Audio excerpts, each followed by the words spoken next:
তা আমি শুভেন্দু অধিকারীকে সেদিন বলেছি যে আপনি ভোটে জিতেছেন, আপনার দল জিতেছে, খুব ভালো কথা, কিন্তু মুর্শিদাবাদে আস্ফালনটা একটু কম করবেন। আমি যেদিন ময়দানে মুসলমানদের নিয়ে নেমে যাব না, সেদিন এমন ছাটা ভাগা মার শুরু করবে যে আপনাদের পতাকা বহন করার লোক থাকবে না। রাজ্য রাজনীতি একেবারে ধুন্ধুমার হুঁশিয়ারিতে, আর রেয়াত করা হবে না, বরং চরম পথেই হাঁটবেন রাজ্যের নতুন মুখ্যমন্ত্রী।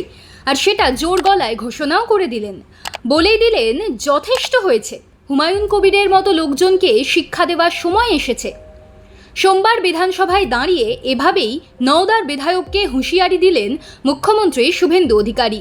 রেজিনগর এবং শক্তিপুরের কর্মসূচিতে যে ভাষণ দিয়েছিলেন হুমায়ুন, তার পরিপ্রেক্ষিতে কোন কোন ধারায় এফআইআর রুজুর প্রক্রিয়া শুরু হয়েছে তাও জানিয়েছেন মুখ্যমন্ত্রী।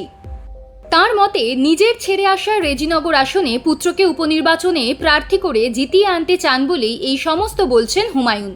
তবে এ ধরনের কথাবার্তা আর বলা যাবে না। হুমায়ুনকে সংযত হতেও বলেন শুভেন্দু। আম জনতা উন্নয়ন পার্টির বিধায়ক জানিয়েছেন তিনি শুভেন্দুকে কিছু বলেননি, তাকে গ্রেফতার করতে হলে করবে। সব মিলিয়ে একেবারে উত্তপ্ত পরিস্থিতি। যাই বলুন না কেন, হুমায়ুন যে চাপে পড়েছেন তাতে কোনো সন্দেহ নেই। হুমায়ুনের কোন বক্তব্যের জন্য পাল্টা বিস্ফোরণ মুখ্যমন্ত্রীর, তাও বিধানসভায় পড়েছেন শুভেন্দু অধিকারী। তিনি বলেছেন, মাননীয় হুমায়ুন কবির যে বক্তৃতা করেছেন তা পড়ে শোনাচ্ছি। 26শে জুন বলেছেন, পার্টির মিটিং করেছেন রেজিনগরে। সেখানে তিনি বলছেন, এই যে অনামিকা ঘোষ ভোটে হেরে মনে করছেন আমি এমএলএ, এখানে এখন আস্ফালন করে বেড়াচ্ছেন। তা আমি শুভেন্দুকে বলছি, আপনি ভোটে জিতেছেন, আপনার দল জিতেছে, ভালো কথা, মুর্শিদাবাদে আস্ফালনটা কম করবেন। আমি যেদিন ময়দানে মুসলমানদের নিয়ে নেমে যাব না, এমন শ্যাঁটা ভাঙা মার শুরু করব যে ময়দানে আপনাদের পতাকা বহন করার লোক থাকবে না। মুখ্যমন্ত্রী স্পষ্ট জানিয়ে দেন, হুমায়ুন যে ভাষায় বক্তৃতা করেছেন তা করার ক্ষমতা তাকে কেউ দেয়নি। তার কথায় আপনাদের নিশ্চিত করছি, এত বড় ক্ষমতা ওকে কেউ দেয়নি।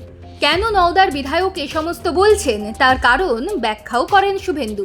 তার কথায় কেন করছেন জানি, রাজনৈতিক কারণ জানি, দুটি এজেন্ডা ছিল।